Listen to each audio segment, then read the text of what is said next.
Okay, so let's start a more detailed discussion about your production possibilities frontier.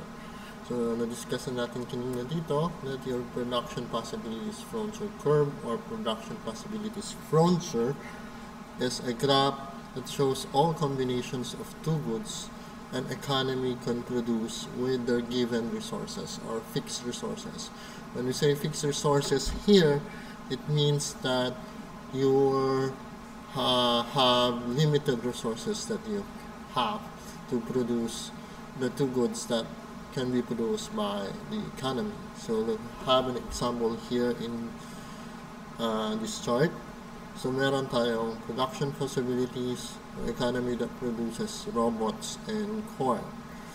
So meron tayong mga iba-ibang combinations. So this one is one combination. 100 and 0, 90 and 20, 70 robots and 35 corn, 40 robots and 45 corn, and 0 robot and 50 corn. So, meron tayong mga extreme values kung saan lahat ng resources mo ay ginamit mo lang lahat for robot production at wala kang ginamit for robot production.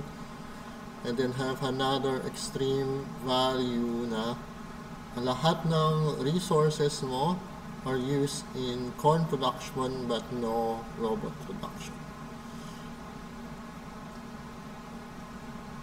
Okay. So kapag lahat ng inyong possible combinations ng corn ay nakagraph, makukuha natin yung production possibilities curve or ito yung sinasabi natin kanina na maximum level of production possible for this company. Ibig sabihin na maximum level is ito yung pinakamataas na posible niyang ma-produce ng corn at robots pag ginamit niya lahat yung available na resources siya. So, halimbawa, ikiyat natin ng konti. So, ito yung kanina. Ito yung extreme. 0 corn, 100 robots, and 0 robot and 50 corn. So, yung ano natin kanina, yung naka-table is ito yung nasa baba yung kanyang graph. Since na hindi makita. So, ito yung pagka-graph niya. Okay. Pwede rin i-graph yung production possibilities frontier curve na walang numbers. Like this one. But then, mahirap mag-graph kung wala tayo ng mga quantities ng robots and corn para ma-graph natin yung mga combinations ng dawa so that we can create the production possibilities frontier curve. Okay? Now, we have to discuss ano ba yung mga points na nasa production possibilities frontier curve. Okay? Para mas maintindihan natin. So, dito is dali lang.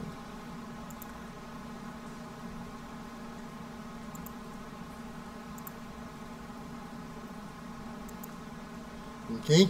So, makikita nyo dito na lahat ng point ay combination ng robots at corn na nasa loob ng production possibilities frontier curve. Remember, ito yung production possibilities frontier curve. Ito yung maximum na robot and corn na mapoproduce nyo. Since nasa loob siya, okay, na production possibilities frontier, yung mga points na to or combination ng robot and corn. Ibig sabihin, you are hindi ka productive inefficient. Hindi ka productive inefficient ka, okay? Or inefficient ka, in short, inefficient ka. Bakit? Kaya mo hindi naabot tong maximum na production mo na posibleng ma-produce ng robots and corn is that, may word dito, is not fully utilizing its resources. So, ibig sabihin, kaya nasa loob ka ng production possibilities frontier curve because hindi lahat ng resources mo na available na meron ka ay nagamit mo in producing robots and corn. So, ito, sa macroeconomics, ito yung mga nasa loob na to are yung mga panahon na recession, halimbawa ngayon. Okay? Kung saan na madami tayong unemployed workers. So dahil madami tayong unemployed workers, hindi natin napapakinabangan yung walang trabaho ng workers na sana nakaka-contribute para mas ma-achieve natin yung pinaka-maximum na posible sanang ma-produce ng isang economy.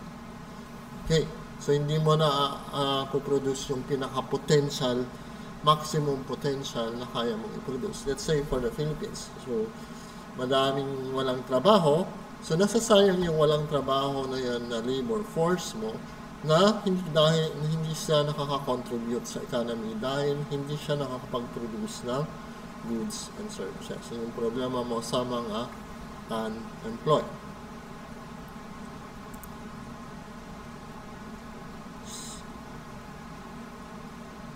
And then, meron tayo ng combination na productive, efficient. Okay, ayusin natin. Masyadong malaki.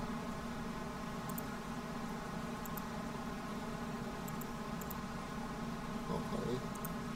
Ito naman, yung nandito sa taas, ito yung sinasabi natin kanina sa previous example na productive efficient.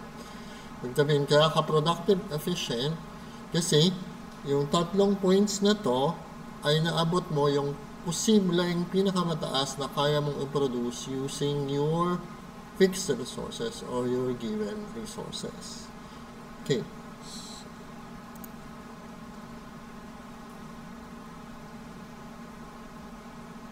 So, nakalagay doon na pag lahat ng inyong resources, okay, so ito yung maximum level of production, which is itong point na to, ito at ito. Since saabot mo yung maximum level of production, lahat ng points na yan, okay, na nandito sa inyong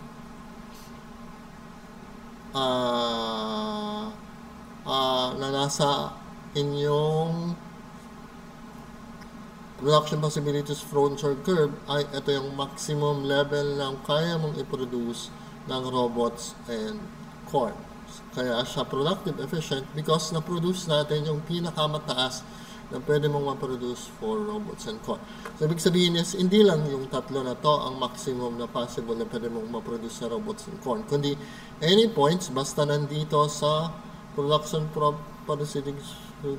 possibilities frontier curve na to na dark blue is productive efficient because we are getting the most out of our resources. Ibig sabihin, we're getting the highest possible output that we can produce out of robots or corn or any two goods. Kaya lang meron din yung mga combination na hindi natin kayang i-produce. Since, di ba, ang kaya mo lang i-produce ay may hangganan at hanggang dito lang sa blue na to na production possibilities frontier curve. So, ibig sabihin, pag may mga combinations tayo ng robots and corn or any two goods outside the production possibilities frontier curve, ay hindi na yan kayang i-produce ng isang economy gamit yung kulang or na fixed na resources niya. Kasi hanggang dito lang yung hangganan ng kaya niyang i-produce. Ngayon, anong mag-cost para sa inyong production possibilities frontier curve para mag-shift inward? So, ito yung dati, ito yung bagong production possibilities frontier curve. Or, ito yung dati, ito yung bagong production possibilities frontier curve. So, isa sa mga rason kung kailan mag-shift outward or pag sinabi natin shift outward, ito yung connotation mo ng meron kang economic growth. Or pag sinabi natin may economic growth or ibig sabihin na ito pag nag-shift outward yung inyong production possibilities frontier curve, ibig sabihin nilang yan, mas madami ka nang mapoproduce na robots and corn kaysa dati nung nandito pa tayo sa production possibilities frontier curve na to. Ngayon, anong magkukos ng pag-shift outward ng production possibilities curve no? So, pwedeng nag-increase yung quantity or quality ng inyong resources. Okay? Ibig sabihin pa rin nag-increase si land, labor, capital. Okay? For yung entrepreneurship nyo. Pwede rin nagbago yung quality in the sense na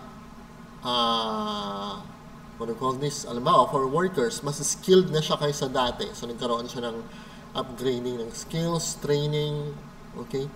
Para mas madami yung mapoproduce niya. Or another is dahil meron kang advancement or improvement ng technology na ginagamit mo for production. Like for example, sa rice, meron ka ng drought resistant or flow salt resistant na rice. So, ibig sabihin, kahit na walang masyadong tubig, pwede ka rin makaproduce ng rice because drought resistant na siya. So, these are some examples of how your improvement or advancement in technology will move your inyong production for robot and corn to increase than before, more than before. Okay.